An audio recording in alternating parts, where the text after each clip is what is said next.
Welcome to the next episode. Today we're joined by Justin Phillips, the co-founder of Support Black Colleges, a brand which has made waves within the e-commerce space as they have worked with multiple NBA players. And today we discuss the story of Support Black Colleges, how they became such a huge success, to what were the most important aspects of growing a successful brand, and very tactical marketing tips. For example, how they get in touch with NBA players to work with the brand.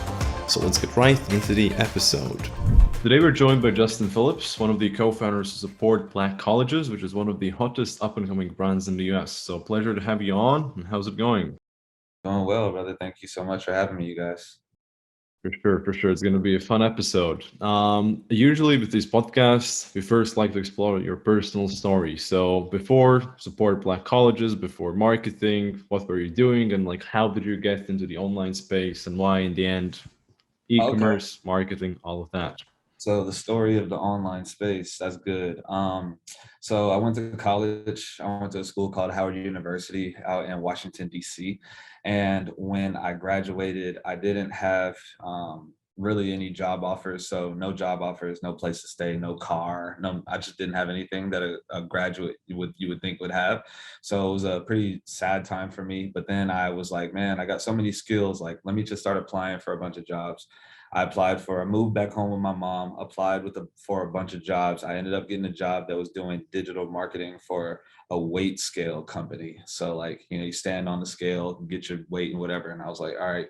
So that was I was doing digital marketing for them because I had thrown parties and did a bunch of stuff kind of like the underground side of marketing. I was buying and selling Instagram pages, using tweet decks to grow a bunch of Twitter accounts, selling those things. So stuff that black market stuff that no one really talks too much about. I was doing that. So I was showing all of these companies like, yo, this is what's going on that no one knows about. Like, we can use this to promote your business. And they were like, cool. I was like, all right. So Adrian, taught about drop shipping. So I tried my own drop shipping store. Failed terribly because I had no money. I had like $15. And that was my ad spend. And since I spent that $15, I was like, if I spend this money and don't make any, then drop shipping doesn't work and they're lying and that just is what it is. So I spent the $15, made no sales. And then I was like, man, I have all of this information on how to run paid ads and how to build a website and all of this. And then my business partner, Corey, was like, yo, let's pick up Support Black Colleges. Let's start that up. Use the knowledge that we've gotten or that I've gotten from these failures and these courses and apply it to this product. And when I did, it just worked really well. And that was kind of the whole story of how I got into the online business and how it got me to where I am now. What year was it when you started with Support Black Colleges? Like when you first saw the first success come in? Probably about 2018, around there. 2018. Yeah. Okay, good and very interesting. Also, like a fun thing with the IG page. If I'm correct, you're not the first one of the podcast has mentioned they've done this Oh, I before. talked about it as well. Yeah. No, and also our good friend Sam, which we met recently, also talked about that. So that's definitely Yeah. interesting to know. But It's cool. it's actually very interesting. A lot of people started that way. I know some people who got into ecom, they had their own network of pages they were promoting their own products. We actually had a call with a potential client doing around, they did 200K in the last 1.5 months just of the network they have in the US of fitness pages. So it's still alive and thriving today. It's super dope. I think it's funny because I was talking to another friend and he was promoting parties and stuff when he was younger, and I did as well. And it was funny, we were like, man, all of the kids that threw parties in college or figured out some way to do marketing in college, they all turned to e-commerce and online business. And then I was just thinking it was funny because I was like, yeah, I was talking to friends, I was like, there's a whole world of social media that you have no clue what's going on. There's shout out pages that you can spend money to get on. There's Facebook ads, Instagram ads. There's buying and selling just the handles on Instagram, which I used to do for a long period of time. Theme pages, all of that stuff. So yeah, there's a whole bunch of that going on. But all of the people that were doing those things, most of them transitioned to drop shipping, e-commerce, stuff like that.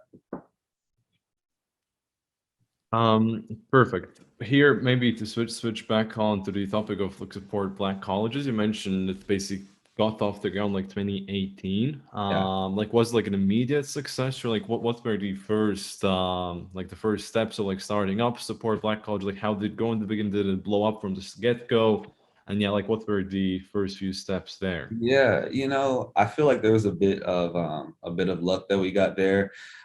Before I came in, they were doing, because mind you, my partner invited me in and they were already doing something. So they were doing about maybe $1,000, 1,500 a month, somewhere around there. And we bought a shout out from a really big page and then made 30K in like 2 days. And I was like, okay, this is serious. And then we started running ads. I started our first campaign, immediate 4x in like the first 2 days, and it stayed sustained. This is 2018. Facebook ads were hot. It sustained for a while, and within the first month that I got into the business, we did 60K, and then the next month after that was 70K, and then from there on, just crushing it. Interesting. Maybe a quick question about the actual products themselves. When you started, did you do print on demand, or was like a fully custom product right from get go? It was fully custom.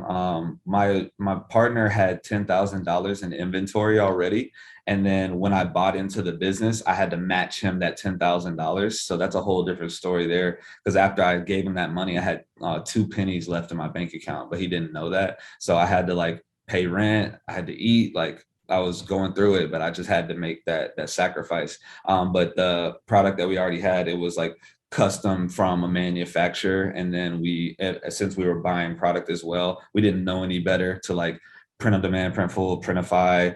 We didn't know like drop shipping, etc. I knew of the concept, but we didn't think that it would work for us. And yeah, we had custom cut and sew stuff pretty much from start to the end. Yeah. But do you think like if you had to do it again, like from this start, would you do it with print on demand, or would you like still go with a custom product, because there is like maybe pros and cons looking back? I would probably go custom product, but I wouldn't buy any inventory. Most likely, I would buy a few samples, get a photo shoot done, get a video shoot done that looks decent enough to run ads towards, run some ads towards a giveaway, as well as just like a pre-order campaign for a specific collection.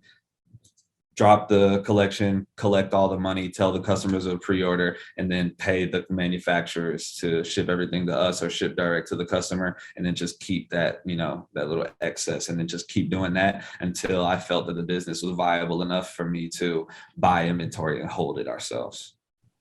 Some actionable tips. Nice. Yeah. Great. Apologies. But then basically you mentioned like it's in essence like the business like was like a pretty big success from the get-go, and then maybe I think a lot of the listeners don't know, because we have a lot of listeners from the Europe as well, but they don't know maybe that you have worked with some huge stars, with some celebrities, with NBA players. So maybe you can guide us through like the whole up and down the story of the Support Black Colleges brand from the start until now. And we can go into like some more specific questions after that. So like Yes. how did you scale up from the 60, 70, 80K month to like the huge months and the huge partnerships and the huge NBA partnerships Yeah. and so on? Yeah, sure. We had a very strong core focus on like 4 things when we first got started, and that was paid ads, Instagram. We were doing Instagram, Facebook, Google, and we tried YouTube a little bit. Then we had influencer marketing, content creation, and then grassroots marketing. So paid ads is very obvious. I spent 14 to 16 hours a day just learning paid ads for at least 90 days straight. Then influencers, we would reach out to 10 influencers, 10 to 14 per hour every day. And I think that's a good piece to kind of hit on too, because a lot of the times new people are doing the right thing, but they're just not doing enough of the right thing. So, that helped us a lot, where we were just like, we need to just double or triple down on the input that we're putting in to get a better output. So we're reaching out to 10 to 14 influencers per hour. Content creation, we were putting out at least one piece of content. Back then that was enough to suffice, but nowadays we're doing around, 4 to 5 pieces of content. And then grassroots was a really big one, just going to different vending opportunities where our target audience was. So for us in the States, we have like the colleges will have like homecomings and, you know, big celebrations, stuff like that. So we would go and set up booths at those locations and sell our merchandise to our direct audience. So the real come up was around those four things and getting very, very good at those four things. And I feel like that's anyone that is asking me like, what should I do getting started? I'm like, bro, just focus on those four things for the first 90 days, and I'm sure you'll get sales. So, you know, that's kind of what our focus was. But if you want me to talk a little bit more about anything, feel free. For sure, for sure. I think maybe like a very interesting topic would be the influencer marketing itself. Okay. Like how did you get to Wow. the NBA players? Yeah. Like, yeah, what's Okay. your process? So the NBA players, it was it's different for every person, you know, because every influencer is a different person. So I'll give. It seems like you guys like the actionable tips. I do too. So those are my favorites. So I'll share with you guys, the audience. So and I'll tell a story as well. I think that'll help. So one of our biggest influencers that we have worked with is Chris Paul, a pretty big NBA player, and the way that happened was we knew that we wanted to get him something, so we were very intentional about the people that we wanted to work with. So I guess that's step one, just to get very intentional about who you want to work with, finding people that are that will resonate with your brand and have the same messaging or same type of, you know, they're the type of influencer that would, you know, resonate with your product. It wouldn't be a far-fetched idea. And we this might be a little difficult for the people that are kind of like me, that like to just kind of, hey man, I want to sit behind the computer and throw up some Instagram, TikTok ads and like get rich. And I'm like, cool, understand it. But there's a certain element to this where you have to be able to network and be in person and talk and make relationships. So I didn't go to this game, but my partner, he went to a basketball game, paid to get tickets. Then the tickets that he got were over the tunnel where the Suns were going to come back in. And while his plan was, I'm going to just throw a hoodie at Chris Paul, like when he's walking by. And he got into the game with his backpack on, everything was cool. And then he was trying to get Chris Paul's attention when he came. And then it ended up not working ultimately. So afterwards, we had a conversation. I was like, man, and I started thinking, I was like, there's got to be a better way to like get in front of different influencers. And that's when we found out something that I like to call like indirect influencer marketing. Most people think they have to go like direct to influencer, but most of the time they're not responding, or, you know, someone else is reading the message, or they just read it and then nothing happens. So what I found to be more lucrative was if you can find a way to get in front of the influencer, but get in front of the person that is influencing the decisions that they make, is much more valuable. So we went to everyone that Chris Paul was following and then just like looked at everybody that he was following, trying to find a mom, dad, cousin, stylist, videographer, social media team, anybody. And then we ended up coming across his stylist. And that's a big trick as well for someone that wants, you know, people to wear their products or use their products in general. Most of the time, these influencers, first of all, they're not styling themselves. They're not dressing themselves most of the time. And most of the time, they're just like saying yes or no to products. And someone's bringing it to them like, hey, would you like this? Like, yeah, no, yeah. And then if you can get cool with that person that's influencing the decisions, then you're much more likely to get them to wear your product or use your product in general. So we made a relationship with his stylist. She had a bunch of different clients. So we got Chris Paul and a few other guys that way as well. And then once we got Chris Paul, our tactic was, okay, his stylist, her name's Courtney. And we we're like, hey, Courtney, what issues do you guys have in your business or whatever you guys got going on that we can help out with? We're good at email marketing, text marketing, social media, this, that. And they were like, man, we're having trouble, you know, making content for his social media that talks about HBCUs. And we're like, dude, we're perfect at that. So we did that for them for free for a very long period of time. And we kind of became a part of their team. And then once we were a part of their team, Chris was like, bro, I need to get you guys in front of the NBA Players Association. So they made a meeting with us, with them.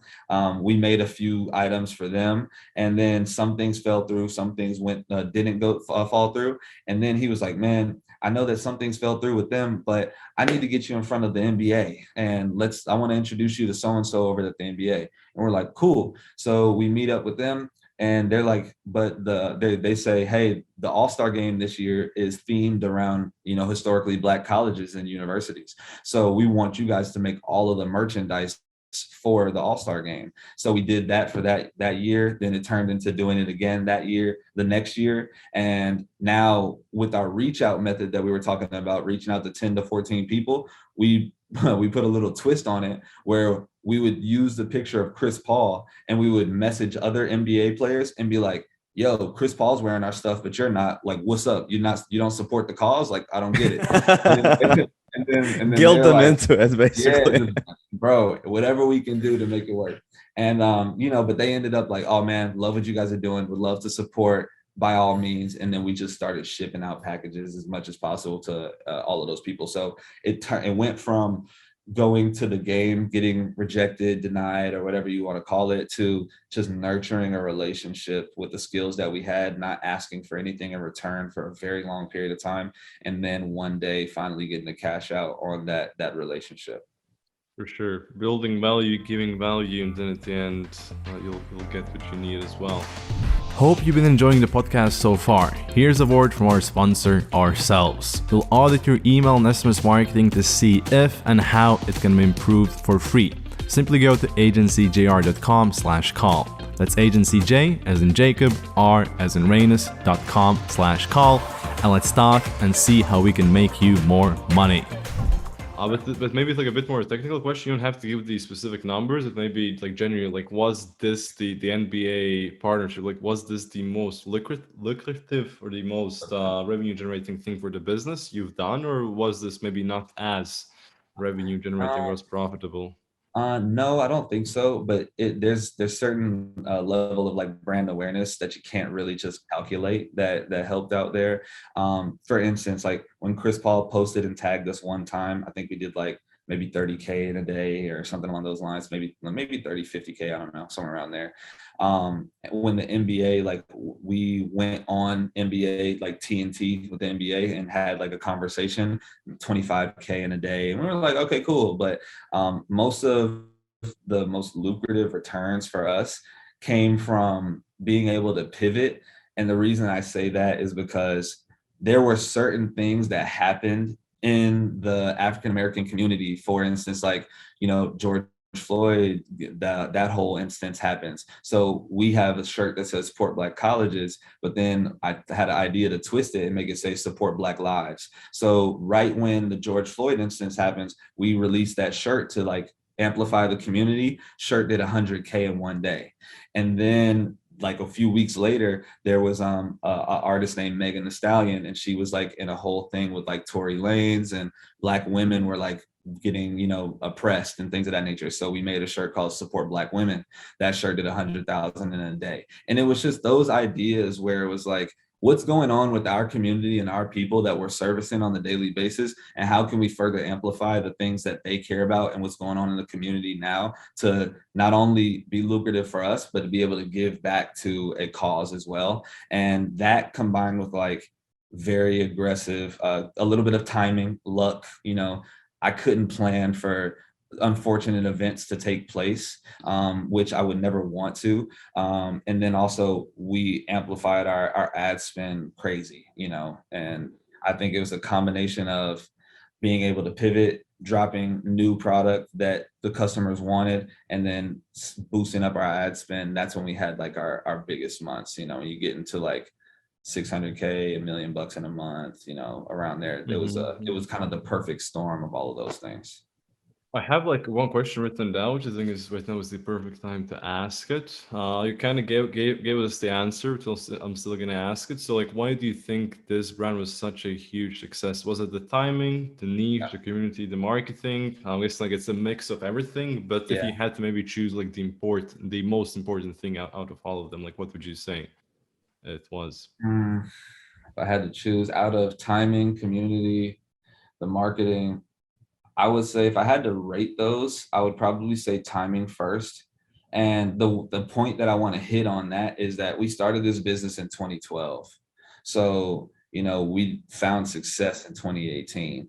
But all of these like athletes and, celebrities, whatnot, wanting to support us, it was cool and it helped out, but it was because we were doing what we wanted to do, what we cared about for 6 years already before it even any of these things happened. So I think the timing was a big piece. After that, I'd say the community, obviously, because like, you know, building the community was so important, which allows us to be able to drop a product and then make so much, like 6 figures in a day. And then after that, I'd say, I guess I'm being a little humble as well, but I did most of the marketing. But without those two things, the marketing, it just doesn't, it matters, but it just helps. It's like a fuel to the fire. You know what I mean? For sure, for sure. In regards to the timing, right now, a very good quote from Jeff Bezos came to mind. I might be paraphrasing. Essentially, what he mentioned is that to be successful, he doesn't recommend basically jumping on the new hot thing, jumping from wave to wave, because that way you're always going to be late. So Right. choose your niche and wait for the wave to come within your niche. So basically, as you mentioned, you guys were building for 6 years. The right time came, and you were ready to basically take the opportunity.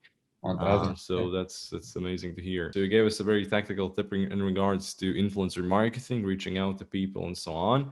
Maybe what are some other like quick actionable tips that come to mind that helps you basically grow this business?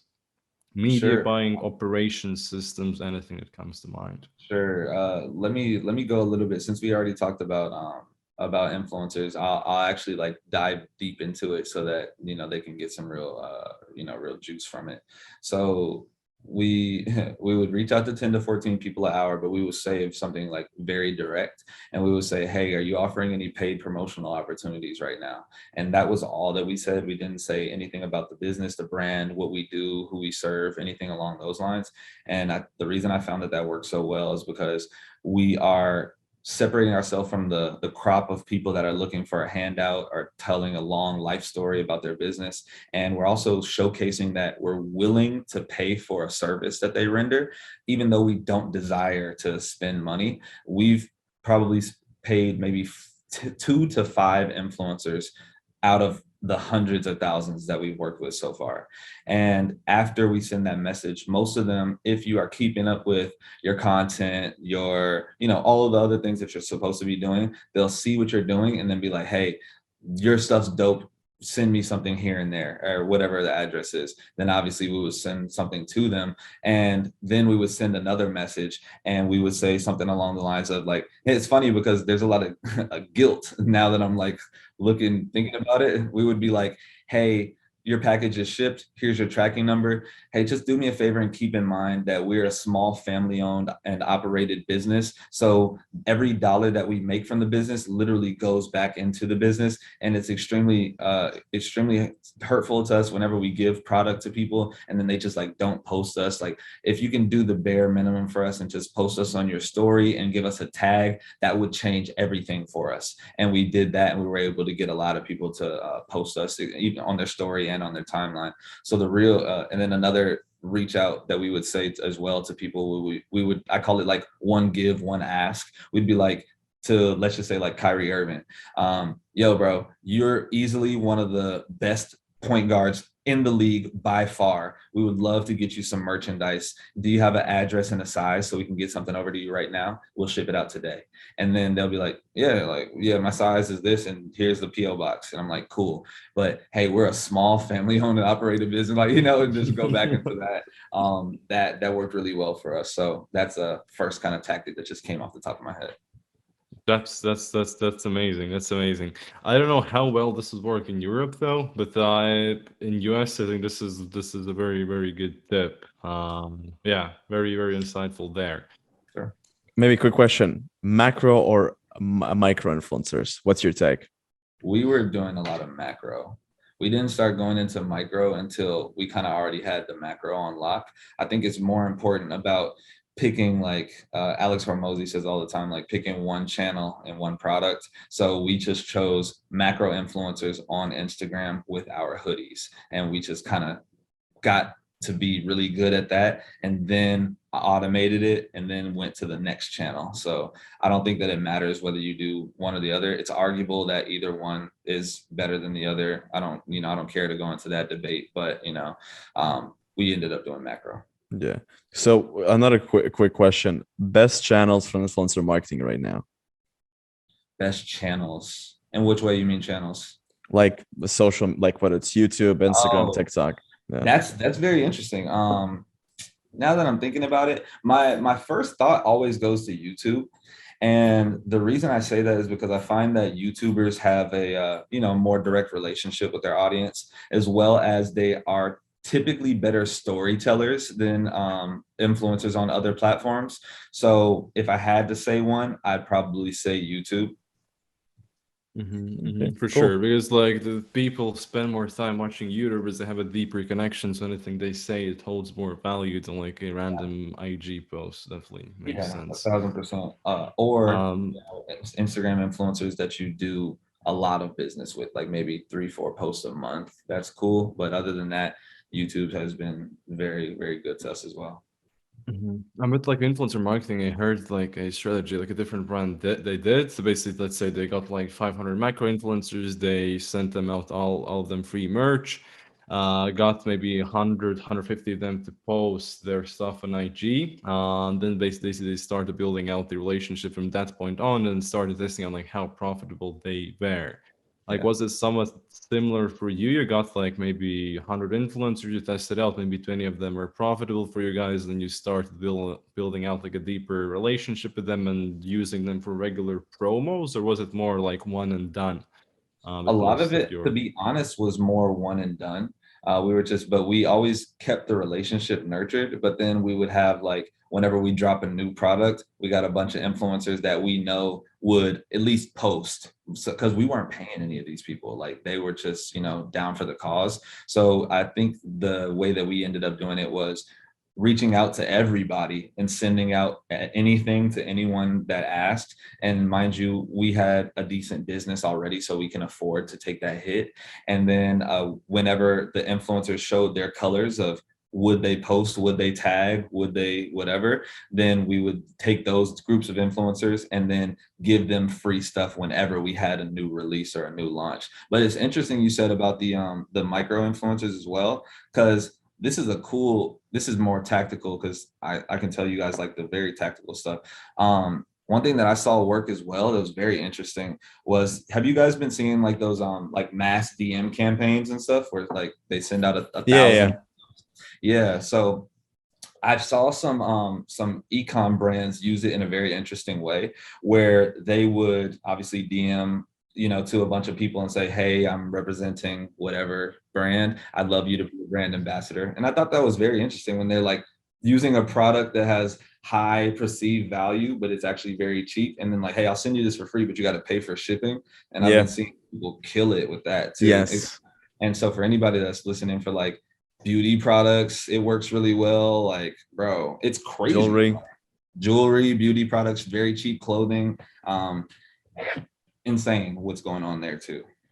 Sometimes they not even get like pay for shipping. They also sometimes give like an absurd discount codes, like 70, 80, 90% off to be like a Yeah. brand ambassador. It also works amazing. But for Yeah. sure, I've seen that.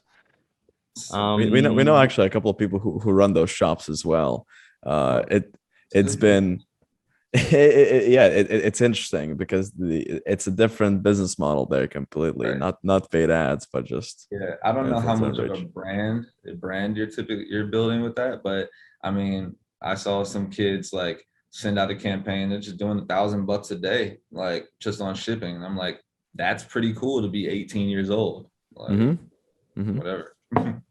For sure, for sure. Maybe I have like one of the last questions from my side. I think it's going to be very interesting for a lot of the listeners. Like you mentioned, you had like a very brief encounter with dropshipping specifically, right? We're building a real community, like a hub of people. We're in the face of our customers. We go to these different pop-up shops. A lot of times most dropshippers are just building brands online that are trendy. The product might sell for a few months, a year or so, and then it's done. So and then also the big difference is like ownership as well. Like we own the trademarks for our business. So legally no one can copy us. But if you're drop shipping, I can come into drop shipping with, I got money, $500,000, and you're selling that product. Well, cool. I'm going to take that product and put way more money into it than you can. And I might be able to squeeze you out of the business model. So whenever I'm talking to people that are interested in all of the different ways to build business, I always say it's best to build a business around your lifestyle rather than a lifestyle around your business. Cause that's where I went wrong. I was like, I think that it's cool to have a warehouse and like have all of these employees. And I wasn't thinking about like the lifestyle that I was building. It was very strenuous, very stressful. So whenever I'm talking to people, in my opinion, I'm like, yo, yeah, you can drop ship. And that's a great business model depending on the lifestyle that you want to live. But for me, I felt like people build businesses for a few reasons. One, you want to make a big exit sooner or later. Or two, you want to pass this down to your children so that they can make money when they're growing up as well. The best way to do that is to have ownership of your IP, to build a brand that has longevity and have a product that's going to be, have a longevity as well. And I found that building a brand is like the best way. So those are like, some of the differences I feel like in the business models. Amazing. Rains, maybe any questions from your side before we end off? Yeah, I have two. First one Please. is what are you building to? Are you building towards an exit, or are you building to pass this down to your children? Yeah, so I'm actually in the process of exiting right now. So that should be good. And then I plan on going to help my mom out with her business. She has a crazy offer that's murdering it right now. I wish we had more time. I mean, we can if you want, but like because now I'm like big on the digital products, the webinars, like sales psychology, like all of that stuff. But I'm actually in the process of exiting right now and then going to apply all the knowledge that I've learned from the digital space through like webinars, courses, etc., and applying it to my mom's business. And she's just murdering it right now. So that's my plan. Sweet. So is your mom doing D2C, or is it like a digital product? She has a brokerage, like a real estate brokerage, actually. So she has a bunch of agents under her. So I'm like building a business like around a core offer, and that's her thing right now. Yeah. So maybe just to like with the exit, can you talk about it, or is it under like you got to shut your mouth now? Yeah, right now it's not done yet. So Okay. it would be service you guys to talk about it. Yeah. So we might need to do a runner-up episode after the Right, close. That could be interesting. But then the big question, I hear it quite often. People talk about a recession, a crisis. How are you preparing yourself as an individual, and then how are you preparing the business? That's a pretty good question. So my mindset has been just double, triple down on what I'm already doing and what I'm good at. Make a crap ton of money and be extremely liquid whenever the price left, whatever happens. Inflation's hitting, that's fine. But if I invested all of my money now and then let's say the stock market crash 50-60%, I'd probably be more upset about that than getting hit with inflation 8-9%. So my plan as of right now in the business is double, triple down on what we're good at, continue to grow it as much as possible, utilize the channels that are underutilized, organic TikTok ads as well, and make as much money as possible so that when things go wrong, inevitably, I'm very liquid and I can pick and choose whatever I need or feel like I need to invest in to be safe at that point, and diversifying myself. So I already have, crypto and cash and things of that nature. So Sweet. Maybe my an ending question I like to ask, because I really want to hear your answer. This is stolen from Tim Ferriss, but if you had the ability to put a billboard that said anything in New York Times Square, what would it say and why? it probably would just be a QR code that didn't say anything. I feel like it probably piqued interest, and these days, as of right now, just scroll them. Yeah, like, and then I'd probably just lead them to like, I don't know, maybe my social media or something. Who knows? But I mean, there's a lot of power in what Coinbase did during this Super Bowl. So Yeah. I'd probably do something similar to that, honestly. Amazing, great. Then the last question is end of the podcast on. I think an interesting question for me. So, like, what would be your biggest main takeaway you learned so far in your life you would give to your 20-year-old self? For example, for me, like the earliest or the biggest or the biggest thing I learned is that your surroundings matter. So basically, the people you surround yourself, that is basically the most important thing you can do for your success. That was the first thing I learned, and that would be the first advice I'd give to my younger self. But like, what would be the one piece of advice you'd give to your younger self? Yeah, I was gonna say it's a combination of two things. One is gonna be your environment. Very interesting. The only thing that we really control is like our environment in general, because and we can't barely even control our friends if you really think about it. Like out here in the States, there's districts and you're zoned to schools. So if I'm born in a specific place and live there, I have to go to a specific school.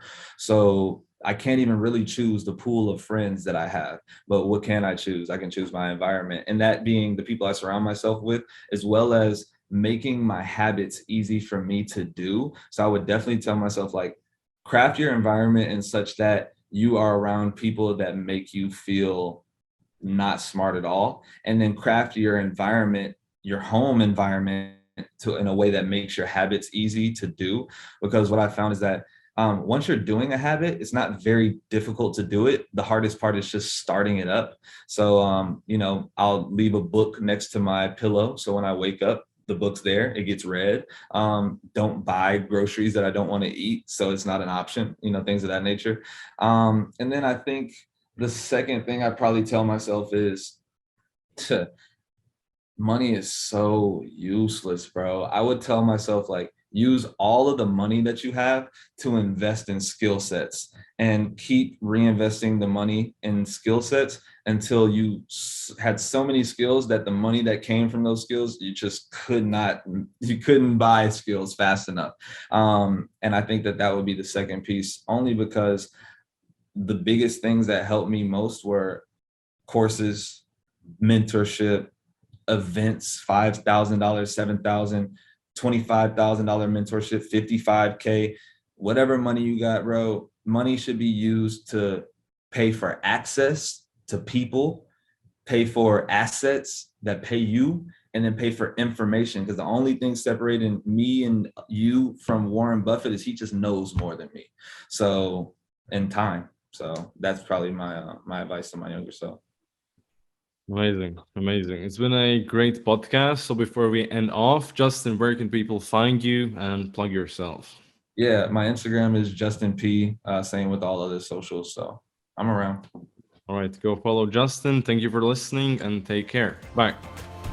If you thought this episode is valuable, share it with a friend that may find this useful, and leave a 5-star review so we can reach more influential people and bring the lessons back to you. See you in the next episode.